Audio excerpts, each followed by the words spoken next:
नमस्कार, एक बार फिर स्वागत है आपका एजुकेशन बाय डॉक्टर शमा के चैनल पे।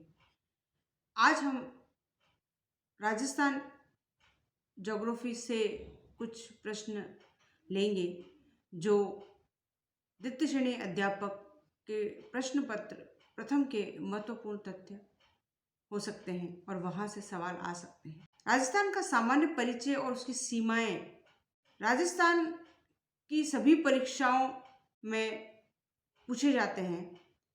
तो आइए शुरुआत करते हैं इस प्रश्न उत्तरी का। सबसे पहला प्रश्न, क्षेत्रफल की दृष्टि से देश का सबसे बड़ा राज्य कौन सा है? तो वह राज्य है हमारा राजस्थान। अब ये प्रश्न आसान है कि राजस्थान, लेकिन कभी कभी पूछा जाता है कि राजस्थान का कुल क्षेत्रफल कितना है। इस प्रश्न का उत्तर है राजस्थान का कुल क्षेत्रफल 3,42,239 वर्ग किलोमीटर, जो देश के कुल क्षेत्रफल का 10.41% है। इसके बाद मध्य प्रदेश, महाराष्ट्र, आंध्र प्रदेश और उत्तर प्रदेश भारत के वृहद राज्य हैं। अगला प्रश्न है, राजस्थान के पश्चिम पूर्व और उत्तर दक्षिण की लंबाई कितनी है? अर्थात राजस्थान की लंबाई और चौड़ाई कितनी है? तो राजस्थान के चौड़ाई की बात करें, अर्थात पश्चिम से पूर्व की बात करें, तो उसकी कुल लंबाई 869 किलोमीटर है। वहीं उत्तर से दक्षिण तक की लंबाई 826 किलोमीटर है। इसके उत्तर में कौड़ा गंगानगर का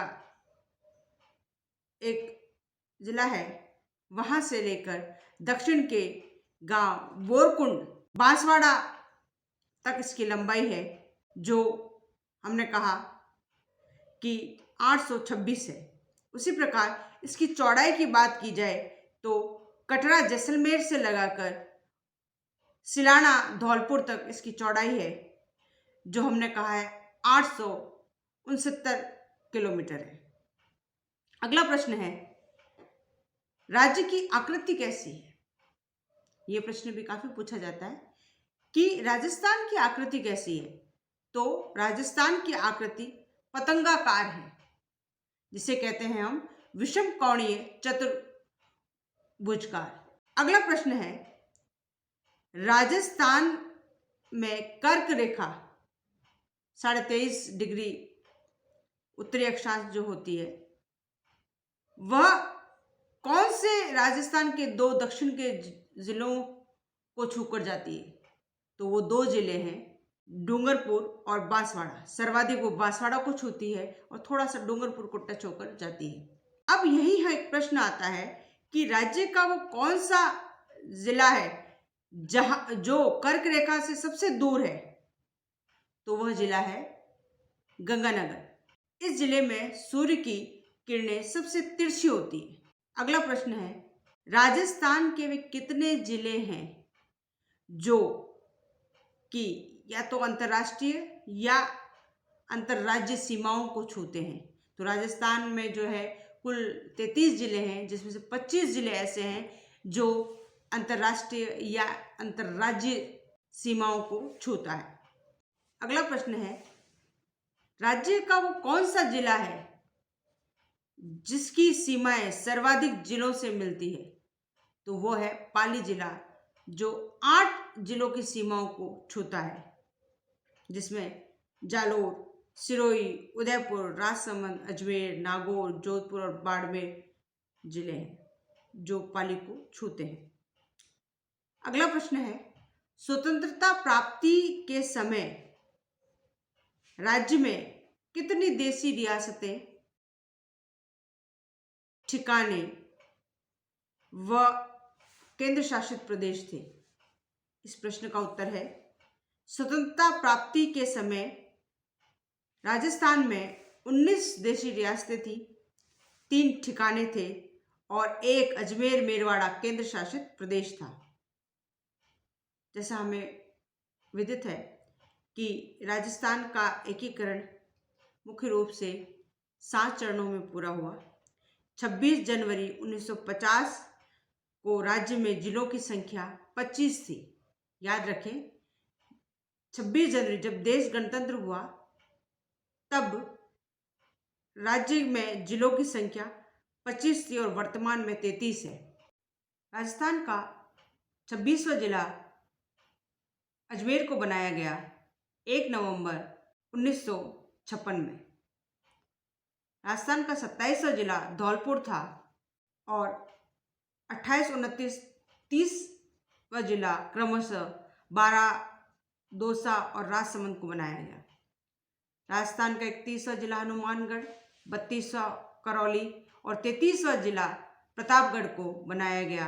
प्रतापगढ़ राजस्थान का 33वां जिला था जिसे 26 जनवरी 2008 को गठित किया गया। अब प्रश्न उठता है कि राजस्थान के कितने ऐसे जिले हैं जिनकी सीमाएं अंतर्राज्य सीमाएं कहलाती है, अर्थात अन्य राज्य से मिलती हैं। तो वो जिले हैं 23 जिले। 23 जिले ऐसे हैं राजस्थान के जो किसी न किसी रूप में अन्य राज्य से मिलते हैं। और राजस्थान के 2 ऐसे जिले हैं जिनकी सीमाएं किसी राज्य और अंतर्राष्ट्रीय, राजस्थान के 2 ऐसे जिले हैं जो किसी अन्य देश और राज्य की सीमा से मिलते हैं। जैसे गंगानगर है, वो पाकिस्तान से मिलता है और पंजाब से मिलता है। वहीं बाड़मेर ऐसा जिला है जो पाकिस्तान की सीमा को भी छूता है और गुजरात की सीमा को भी छूता है। अगला प्रश्न है, राजस्थान की कुल स्थलीय सीमा कितनी है? तो राजस्थान की कुल स्थलीय सीमा 5,920 किलोमीटर है, जिसमें से 1,070 किलोमीटर की लंबाई अंतर्राष्ट्रीय सीमा रेड क्लिफ रेखा है जो पाकिस्तान से लगती है, जो हिंदुमल कोटला गंगानगर से प्रारंभ होकर शाहगढ़ बाड़मेर तक है। तो रेड क्लिफ रेखा की लंबाई कितनी है? 1,070 किलोमीटर। अगला प्रश्न है कि पाकिस्तान की सीमा से लगने वाले राजस्थान के कितने जिले हैं और वो कौन कौन से हैं? तो पाकिस्तान की सीमा से लगने वाले राजस्थान के कुल 4 जिले हैं। सबसे ज़्यादा सीमा जो है वो जैसलमेर की है, 464 किलोमीटर्स की।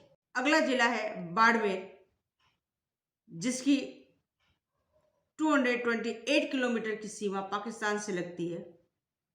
तीसरा है गंगानगर, जिसकी 210 किलोमीटर की सीमा पाकिस्तान से लगती है। और अंतिम जिसकी 168 किलोमीटर की सीमा पाकिस्तान से लगती है, वो जिला है बीकानेर। बीकानेर ऐसा जिला है जिसकी बहुत कम किलोमीटर की सीमा पाकिस्तान से लगती है। पाकिस्तान के सिंध प्रांत के 3 जिले बहावलपुर, खैरपुर और मीरपुर खास राजस्थान राज्य की सीमा से मिलते हैं। अगला प्रश्न है, पाकिस्तान की सीमा पर स्थित सबसे निकट जिला राजस्थान का कौन सा है? तो वो जिला है गंगानगर। अगला प्रश्न है, राजस्थान से लगने वाले कितने जिले हैं? अगला प्रश्न है, राज्य की सीमा से भारत के कितने राज्य की सीमा मिलती है? तो वो है 4 राज्य हैं, पंजाब, हरियाणा, उत्तर प्रदेश, मध्य प्रदेश। राज्य की सीमा के अगला प्रश्न है, भारत के कितने राज्यों की सीमाएं राजस्थान से मिलती है? इस प्रश्न का उत्तर है 5 राज्य की सीमाएं राजस्थान से मिलती हैं। वो राज्य हैं पंजाब, हरियाणा, उत्तर प्रदेश, मध्य प्रदेश और गुजरात। सर्वाधिक राजस्थान से जिसकी सीमा लगती है वो राज्य है मध्य प्रदेश। 1600 किलोमीटर की सीमा जो है वो राजस्थान से मध्य प्रदेश की लगती है। और सबसे कम पंजाब की 89 किलोमीटर की सीमा राजस्थान से लगती है। अगला प्रश्न है, राजस्थान के भौगोलिक प्रदेशों का निर्धारण सर्वप्रथम किन्होंने किया था?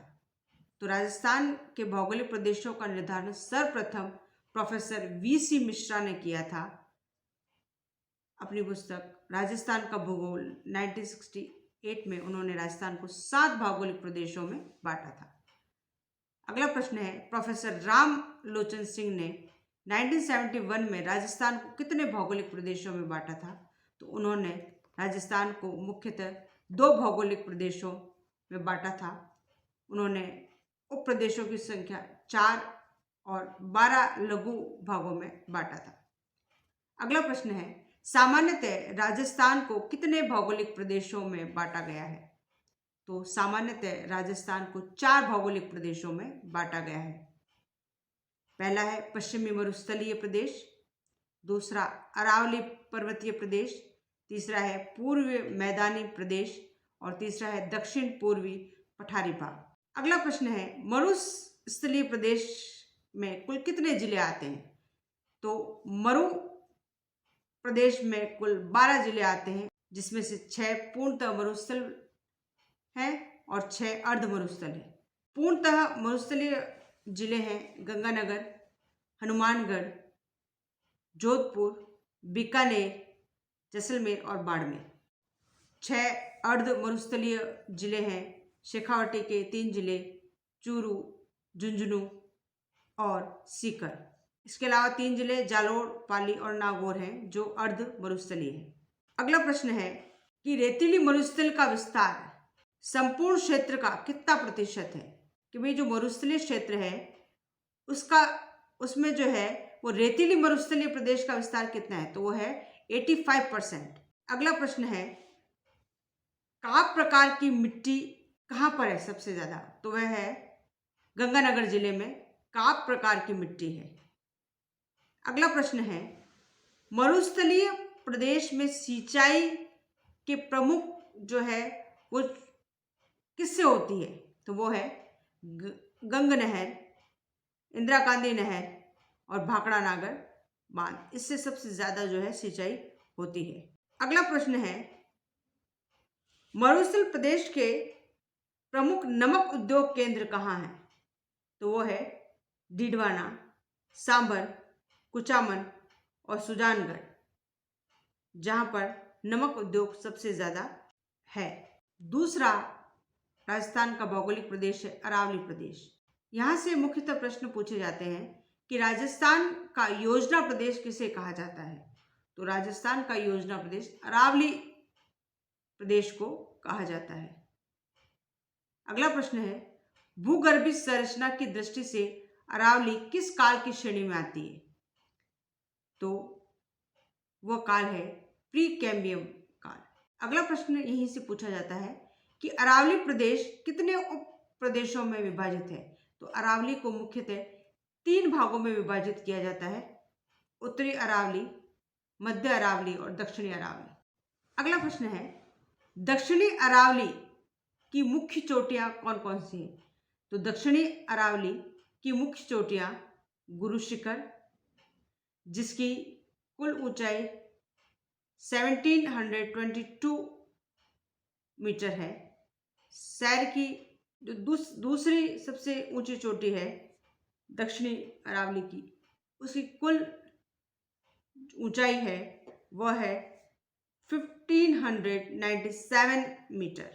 अगली ऊंची चोटी अचलगढ़, उसके बाद देलवाड़ा और उसके बाद आबू। ये गुरु शिखर, सैर, अचलगढ़, देलवाड़ा और आबू ये चोटियां दक्षिण अरावली की सबसे ऊंची चोटियों में गिनी जाती हैं। अगला प्रश्न है कि मध्य अरावली का विस्तार किन 3 जिलों में है? तो मध्य अरावली का विस्तार मुख्यतः उदयपुर, राजसमंद और अजमेर जिलों में है। अगला प्रश्न है, उत्तरी अरावली की प्रमुख चोटियां कौन कौन सी हैं? तो उत्तरी अरावली की प्रमुख चोटियां जयगढ़, नाहरगढ़, सिरावास और अलवर की पहाड़ियां हैं। अगला प्रश्न यहीं से पूछा जाता है कि अरावली में पाए जाने वाले प्रमुख मिट्टियाँ कौन सी हैं? तो अरावली में मुख्य रूप से भूरी रेतीली कछारी मिट्टी, जो मुख्यतः अलवर में ज़्यादा पाई जाती है, लाल पीली मिट्टी जो अजमेर, भीलवाड़ा, उदयपुर और सिरोही में पाई जाती है। तीसरी है लाल काली मिट्टी जो बांसवाड़ा, चित्तौड़, भीलवाड़ा और उदयपुर में मुख्य रूप से पाई जाती है। अगला प्रश्न है, अरावली पर्वत प्रदेश की प्रमुख सिंचाई का साधन क्या है? तो वो है कुएं। कुएं यहाँ पर सिंचाई का प्रमुख साधन है। अब हम अरावली प्रदेश से ही अगला प्रश्न लेते हैं। तो अरावली प्रदेश में पाए जाने वाले प्रमुख खनिज कौन कौन से हैं? तो अरावली प्रदेश में मुख्यतः सीसा जस्ता, एस्बेस्टन, मैग्नीज, पन्ना, लोहा, बेरिलियम, अब्रक जैसे खनिज पाए जाते हैं। अरावली प्रदेश में सर्वाधिक जनसंख्या वाले जिले हैं जयपुर, अलवर, अजमेर और भीलवाड़ा, और सबसे न्यूनतम जनसंख्या वाला जिला है प्रतापगढ़। यहाँ जनसंख्या सबसे कम है। अरावली प्रदेश के किन जिलों में सर्वाधिक एसटी अर्थात शेड्यूल्ड ट्राइब्स निवास करते हैं? तो वो 2 जिले हैं बांसवाड़ा और डूंगरपुर। प्रदेश के अन्य भौगोलिक क्षेत्र, तीसरा भौगोलिक प्रदेश है पूर्वी मैदान। पूर्वी मैदान में राजस्थान के कुल 14 जिले आते हैं, जिसमें भरतपुर, धौलपुर, करौली, सवाई माधोपुर, टोंक, चित्तौड़, प्रतापगढ़, बांसवाड़ा, भीलवाड़ा, दौसा, अजमेर, जयपुर, अलवर और बूंदी के भी कुछ क्षेत्र आते हैं। तो ये कुछ क्षेत्र जो है पूर्वी मैदान में आते हैं। यहाँ आपको ये लग सकता है कि वो तो अरावली में भी आ रहे थे, तो ये जिले हैं जैसे कुछ भाग जो है वो अरावली से भी मिलते हैं और कुछ भाग पूर्वी मैदान को भी जो है वो स्पर्श करते हैं। पूर्वी मैदान का जो प्रदेश है, अब प्रश्न यहाँ से पूछेंगे कि इसका जो है राज्य के कुल क्षेत्रफल का कितना भाग है? तो 23% भाग है। यह राज्य की कितनी जनसंख्या निवास करती है? तो यहाँ राज्य की कुल 39% जनसंख्या निवास करती है। यहाँ की जलवायु कैसी है? तो यहाँ की जलवायु आर्द्र है। यहाँ से प्रश्न पूछा जाता है कि पूर्वी मैदान की मिट्टी कैसी है? तो पूर्वी मैदान की मिट्टी जलोढ़ व दोमट है, जो काफी उपजाऊ है और कृषि की दृष्टि से महत्वपूर्ण है। अगला प्रश्न यहीं से ही पूछ सकते हैं कि यहाँ के उपभाग कौन से हैं? पूर्वी मैदान के उपभाग। तो पूर्वी मैदान के उपभाग चंबल बेसिन, बनास बेसिन, माही बेसिन, बाणगंगा बेसिन प्रमुख उपभाग है। यहाँ से पूछ सकते हैं प्रश्न कि डांग क्या है? तो दक्षिणी मैदानी भाग में अनियमित छोटी पहाड़ियों को ही डांग कहा जाता है। राजस्थान का चौथा भौगोलिक प्रदेश हाड़ौती का पठार है। इसमें मुख्य रूप से 9 जिले समाहित हैं। कोटा, बारा, बूंदी, झालावाड़ इसके प्रमुख जिले हैं। हाड़ौती की जलवायु कैसी है? तो हाड़ौती की जलवायु उप उष्ण जलवायु है। यहाँ की मृदा कौन सी है? तो काली मिट्टी और लाल मिट्टी यहाँ पे प्रमुख रूप से पाई जाती है। हाड़ौती प्रदेश जो है वो कृषि की दृष्टि से कैसा है? तो हाड़ौती प्रदेश कृषि की दृष्टि से अत्यंत समृद्ध है। यहाँ रबी और खरीफ की फसलें मुख्यतः जो है वो बोई जाती हैं। हाड़ौती प्रदेश खनिज की दृष्टि से कैसा है? तो इस प्रश्न का उत्तर होगा कुछ खास महत्वपूर्ण नहीं है। इस प्रकार हमने देखा कि राजस्थान के चारों भौगोलिक प्रदेश जो है अलग अलग जलवायु और अपने अलग अलग उद्योगों और अलग अलग विशेषताओं के कारण एक दूसरे से काफ़ी पृथक है, लेकिन फिर भी संयुक्त है। आपको आज की क्लास कैसे लगी? कमेंट्स करके अवश्य बताइएगा। इन प्रश्नों को बार बार जो है आप देखिएगा, ताकि आप बार बार सुनेंगे तो आपको ये कंठस्थ हो जाएंगे और परीक्षा में जो है आपको कन्फ्यूज़न नहीं होगा। ये कुछ क्षेत्र हैं जहाँ से प्रश्न पूछे जाते हैं। आशा है यहाँ से प्रश्न आएंगे और आप सफलतापूर्वक उनके उत्तर दे पाएंगे। आपको क्लास अच्छी लगी हो तो लाइक करें, चैनल को सब्सक्राइब नहीं किया है तो सब्सक्राइब करें और आगे अपने मित्रों के साथ शेयर करें। शुक्रिया।